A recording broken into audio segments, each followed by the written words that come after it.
네, 안녕하세요. 이경입니다. 네, 감독님, 마지막 집일 것 같은데요. 네, 감독님 그 늦게까지 남은 관객 여러분께 인사 부탁드릴게요.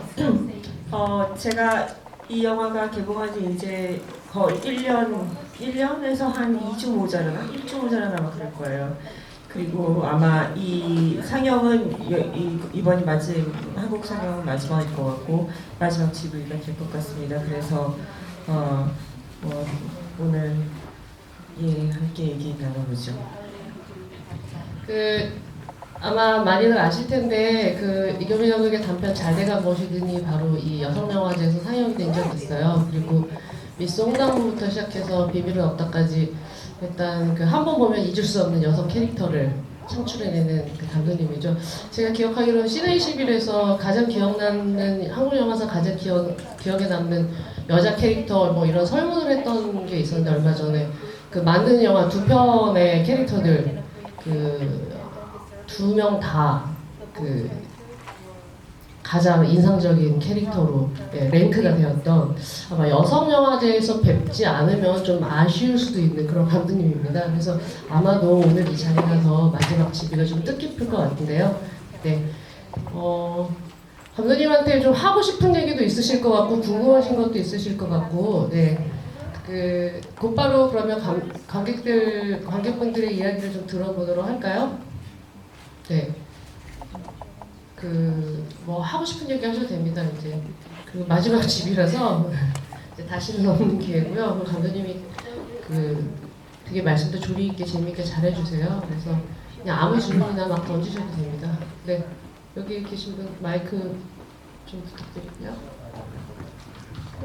사실 기대하지 못했던 소재이기는 했는데 왜 딸이 동성애 관계를 갖고 있는 거를 이제 알게 되잖아요, 나중에. 근데 동성 소재를 넣은 이유가 있으신지 어떤 소수자에 대한 거를 주목시키고 싶으셔서 했는지, 그리고 또 배우가 딸이 동성이라는 걸 알았을 때 되게 그 분노가 동성애라는 것을 자기가 몰랐었던 거에 대한 분노인지 아니면 되게 궁금했어요. 그게 배우가 엄마로서 느끼는 딸이 성소수자였다는 것을 몰랐고 알게 됐을 때 어떤 그 감정도 보여주고 싶으셨던 건지, 또 이 영화에 소수자를 넣었던 어떤 특별한 이유가 있으신지 궁금했어요. 죄송합니다. 그러니까 어른들의 잔인무도한 어른들의 세계 속에서 어떻게든 살아남으려고 하는 아이들 속에 보송보송한 사랑이 있었으면 좋겠다고 생각했어요. 이렇게 치열하고 터프한 이런 세계 안에서도 유지되고 살아남을 수 있게, 얘들을 살아남을 수 있게 해주는 사랑이 있었으면 좋겠다라고 생각했고요. 그것이 그런데 왜 남자아이가 아니라 여자아이냐면 얘네들의 학교라는 공간은 어쩌면은 이 어른들의 세계를 축약한 또 다른 데칼코마니아 같이 또 다른 면에 아주 비슷한 흡사한 그런 공간이라고 생각했어요. 그 안에서 사랑이 피어났으면 좋겠다고 생각했고요. 그리고 그것이 아마 그러니까는 기능적인 이유였던 거고, 또 한 가지는 두 학교 안에서의 두 소녀가 서로 사랑하는 모습이 더 예뻐 보였어요. 그래서 그렇게 설정을 했고요. 그 다음에 엄마가 딸의 비밀을 나중에 알고 화가 났던 것은 내 딸을 내가 정말 하나도 몰랐다는 것, 그리고 몰랐다는 것에 대한 자책도 있을 테고 딸에 대한 배신감도 있을 테고, 그리고 이 엄마는 딸의 비밀, 딸의 죽음을 접하기 전까지는 그냥 한국 사회를 살고 있는 아주 대다수의 엄마와 비슷하다고 설정을 했어요. 그래서 어느 정도의 적당한 사회적인 편견도 갖고 있는 그런 엄마. 내 딸이 어디 가서 내가 자랑할 수 있을 만큼 공부 잘했으면 좋겠고, 그 다음에 조금 내가 볼 때 내 딸하고 이런 수준이 맞지 않는 애들하고 안 놀았으면 좋겠고, 이런 면들을 갖고 있는 엄마가 딸이 사라지면서부터 자기가 갖고 있는 자기 안의 모든 편견들과 싸우게 되는 거죠. 그렇기 때문에 아마 그런 두 가지 이유, 자기가 갖고 있는 편견과도 맞닥뜨리게 되는 순간이기도 하고, 그다음에 딸에 대한 배신감과 그다음에 그걸 자기 딸을 몰랐다는 것에 대한 자책, 이런 것들이 좀 복합적으로 들어있는 것 같아요. 네. 대한민국의 평균적인 엄마 상을 그리고 싶었던 건데 좀 평균 이상으로 예쁘긴 하네요. 대한민국의 네, 좀 엄마는 많이 외모적으로 많이 좀 괴리가 좀 있는. 네. 네, 또 다음 관객분 질문하실 분이나 뭐 하고 싶은 얘기나. 네, 저쪽 네, 중간.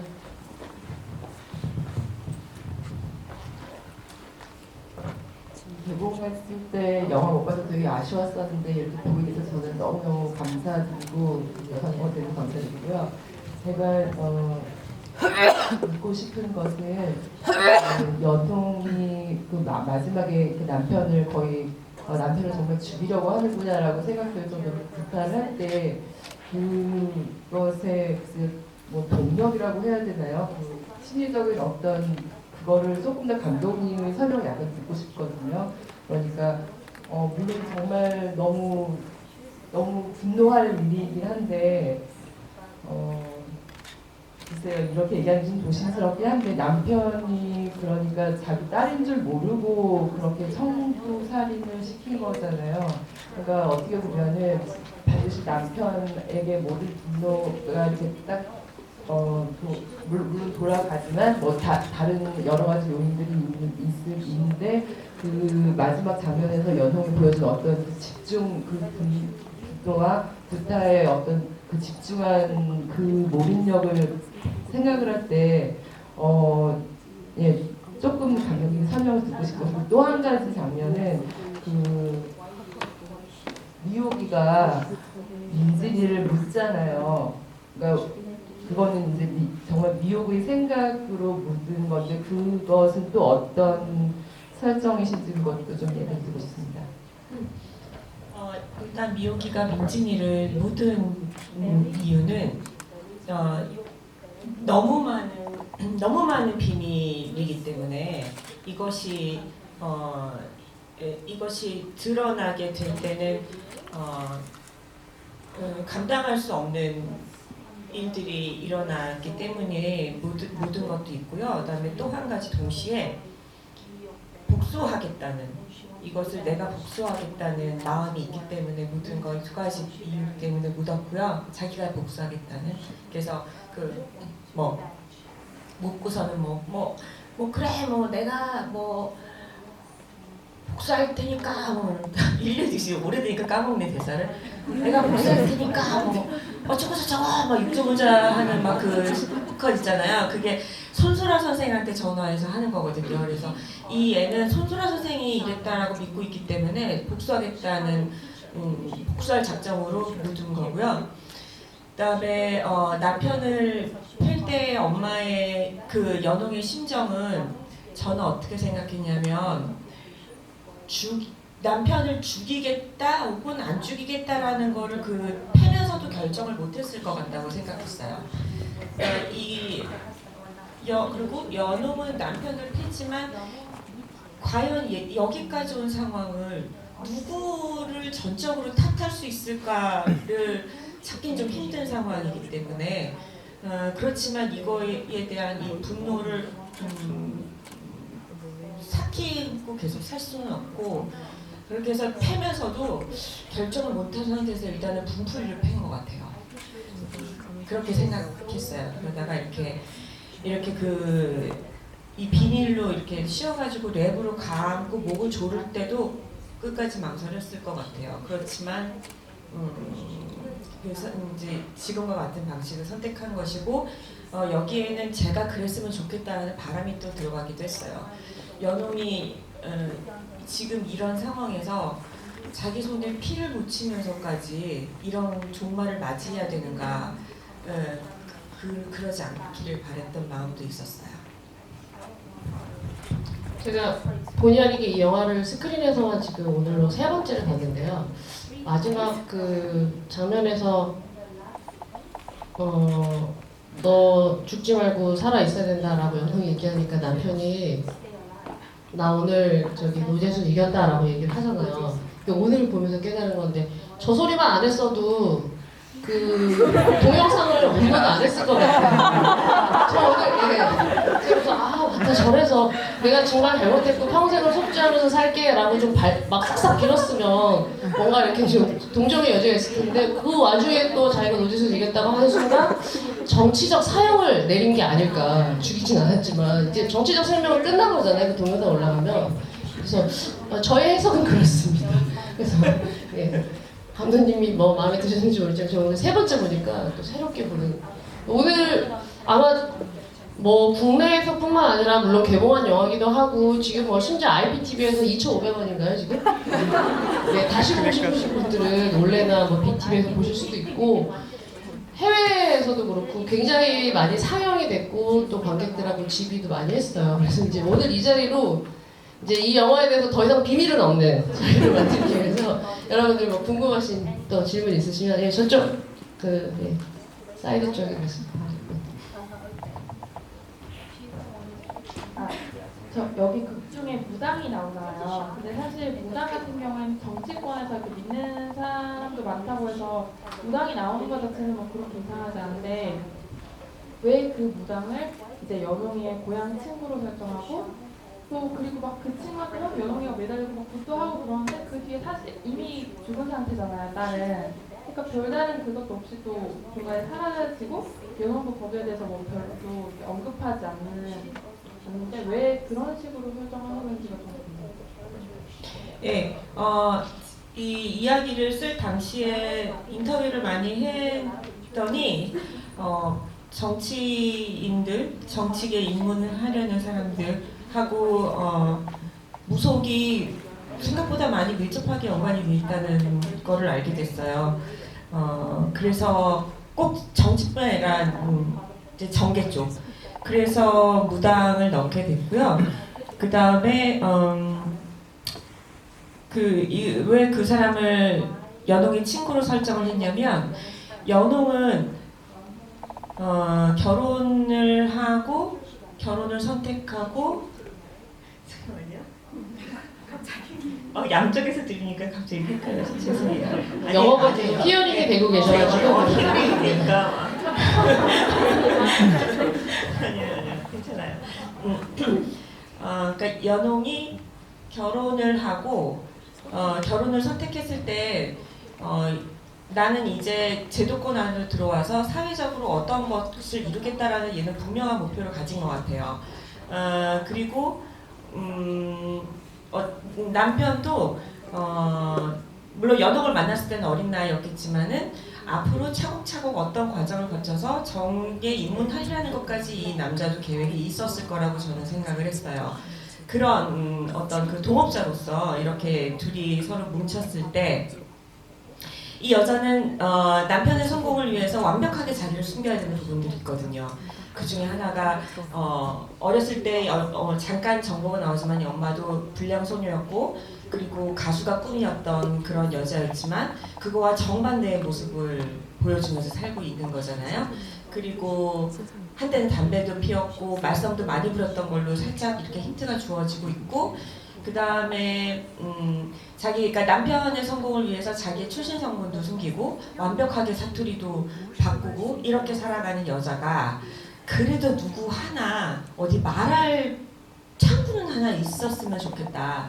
그래서 그때 이 연홍의 완벽하게 그렇게 숨겨왔던 이 가면 뒤에 이 그녀의 민낯을 보여줄 수 있는 그런 장치가 있었으면 좋겠다라는 생각에서 친구가 하나 있었으면 좋겠는데 그러면은 이 정치계 쪽에 입문하려고 하는 정치인의 이면에 무속이 있는 것처럼 그것은 어쩌면은 이 연홍이 밖에서 이런 모습 이면에 이것과 성격이 비슷한 것 같다라는 생각에서 유일하게 속을 드러내고 자기의 방언을 숨기지 않고 편하게 말할 수 있는 상대로 이제 무당 친구라는 설정을 준 거고요.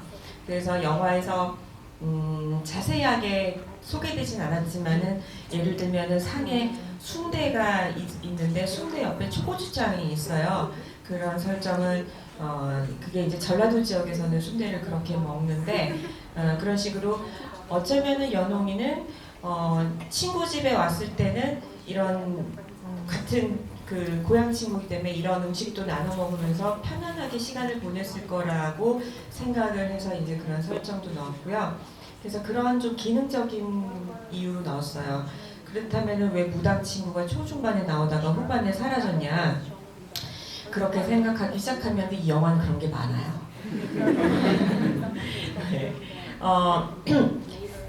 그런데 참 그 놀랍게도 제가 이 시나리오를 쓰면서 끝까지 가져갔던 여러 가지 강박 중에 하나가 뿌린 것은 반드시 걷어야 된다는 강박이었거든요.